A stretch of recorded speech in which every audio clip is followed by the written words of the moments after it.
Hi y'all, it's Nekia. I'm back with another video. In today's topic, we'll be talking about the home buying process, on everything you need to do to get started, regarding credit, regarding what you need to pay off, and everything in between.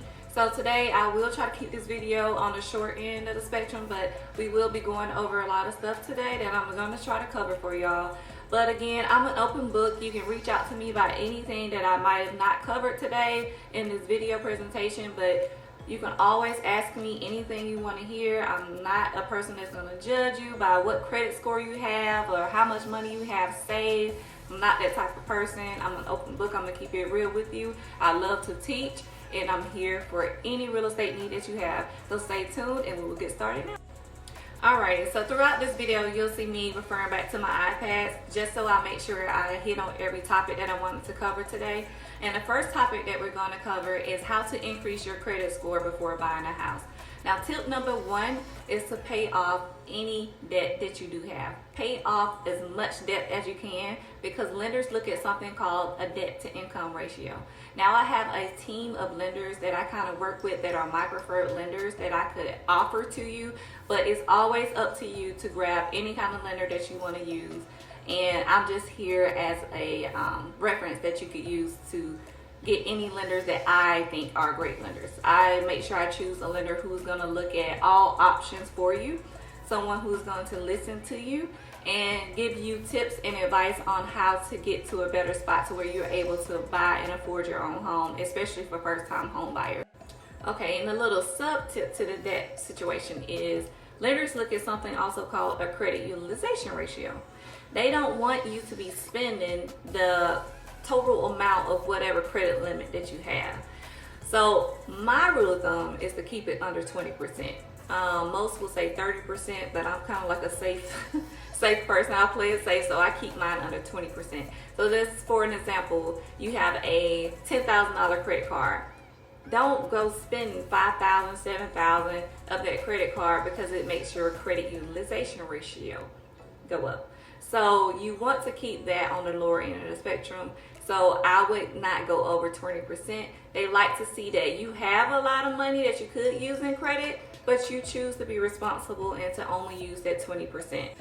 And another tip is one of the easiest tips: pay your bills on time. They don't want to lend you anything if you're not going to give them their money on time. They want their money on time just like you would want your money on time. So pay your bills on time. Tip number three, don't apply for too much credit.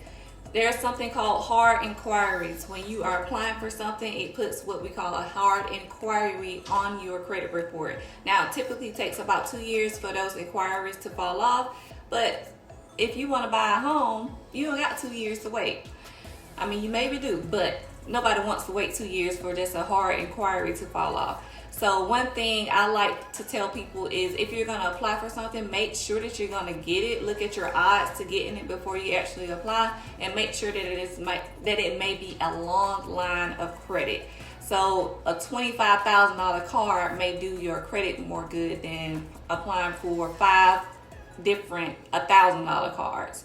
So if you get one card that has a long line of credit and you actually get approved for it, then it can make your credit score go up. But a lot of hard inquiries can make your score drop lower and lower and lower. So I would just say, make sure, do your research. Make sure you do your research to make sure that you may possibly get approved for that card, that you have like good odds of getting approved before you actually apply. Okay, now we're gonna hop back over and talk about debt to income ratio. Remember the ratio that I mentioned earlier?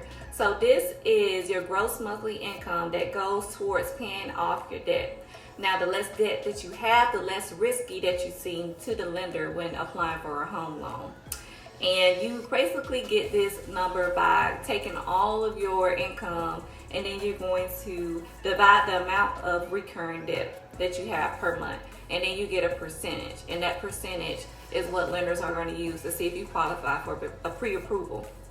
So again, it depends on the type of loan. A lot of lenders like for you to be under the 36% mark, but some lenders will go as high as 54, 55%, depending on the type of loan they think that you may qualify for. So we'll talk about different types of loans later on in this presentation. And I want to hop back in and talk about student loans. So student loans do apply when you're buying a house. So they do look at your student loan debt.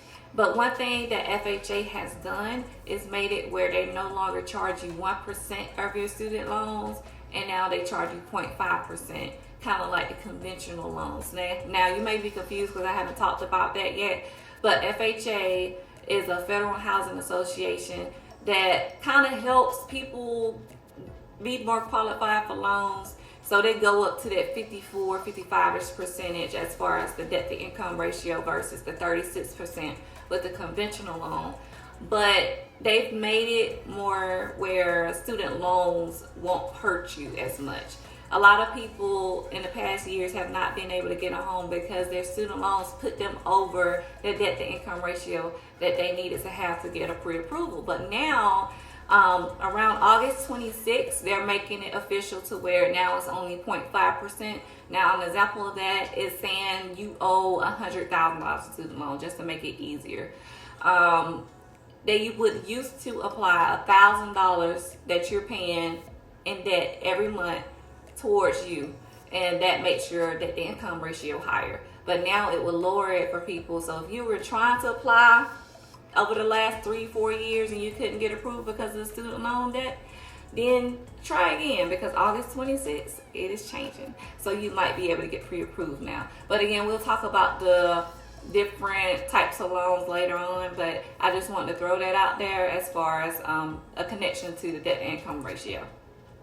Okay, now income and assets. Now lenders want to make sure that you're able to maintain steady employment.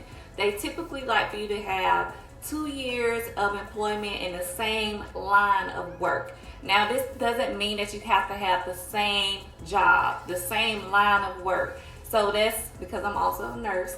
Like you were, I'm just using myself as an example. I was a nurse for about 2 years, and then I went on and got my nurse practitioner's degree, and I've been a nurse practitioner for a year as well. So I'm in the same line of work for at least 3-4 years when it's not the same job. So a lot of people get that confused. It's the same line of work. It's just like you've been in construction, but you got a promotion in construction and now you have another job. They just want to make sure that you're flowing in the same line of work and that you're not rambunctious and just going to get a job here and there. You don't know what career you want, so they don't know if you're going to be steady in the same line of work. So that's one topic that I wanted to also touch on, because a lot of people get that confused thinking they have to have the same particular job, but no, it's the same line of work. All right, so we're going to talk about 4 different types of loans today. We're going to talk about the conventional loan, FHA loan, VA loan, and a USDA loan. So we'll first start off with conventional loans. Now, conventional loans is usually more suited for people who have a lot of money that they could put down. Some people have 20% that they're able to just put down. But one misconception is that you have to put 20% down. The higher your credit score is, some lenders will allow you to put 5 or 10% down instead of the whole 20%. I've known people to put 5% down because they had a 760 credit score. But the minimum requirement that they typically like to go off of is a 620 credit score. The higher your credit score, the less you're required to put down and the less your interest rate may be. But the lower your score is, the higher that interest rate may be and the higher they may require you to put down. So that is a conventional loan. Now, FHA loan, and this is the type of loan that's most reasonable for a lot of first-time home buyers. And the lowest score that they usually want you to have with the FHA loan is a 580. So you have a 580 and make sure you can have 3.5% to put down on whatever home that you're looking to buy. So you have 3.5% down payment and at least a 580 credit score, then you may have a chance in purchasing your first home. Now, for my veterans out there, of course, you know about the VA loan. So VA loans are government-backed loans that can give you 100% financing, meaning no money down. So this is for you if you are a veteran or a qualified service member or a spouse of a veteran. So the scores can go 580-ish with the VA loans. It depends on your particular situation and which lender that you're using. Now, the final type of loan that we'll talk about is what's called a USDA loan. And this is also a government-backed loan. So it's for people who live in qualified rural or suburban areas that have an income that fall below 115% of the area median income. Now, a score of 640 is usually ideal for a USDA loan, but some lenders will take 620. Now, like I said, a lot of lenders aren't using this type of loan right now because the market is so competitive. But this may be a loan that a lot of lenders bring back in the future, so I just wanted to make sure I touched on it.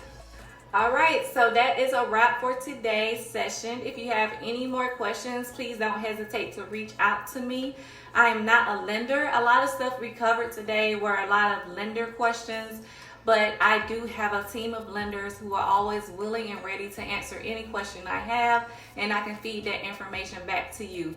I have consultation sessions called buyer's consultation and seller's consultation sessions that are free. And in these sessions, we talk about your particular needs, wants, and what you need to do to get on your path to home ownership. I am an open book. You can ask me anything. And again, only God can judge you. I won't judge you. I'm here for you to answer any question that you have, and everything that we talk about is confidential. So again, if you're ready to get on your path to home ownership, do not hesitate to reach out to me. You can find my link in my Instagram bio if you're on Instagram. If you're on Facebook, I posted it a lot on my Facebook timeline, so you can click that link and request a time and day for a consultation. Thank you all for listening today, and I hope y'all have a blessed day.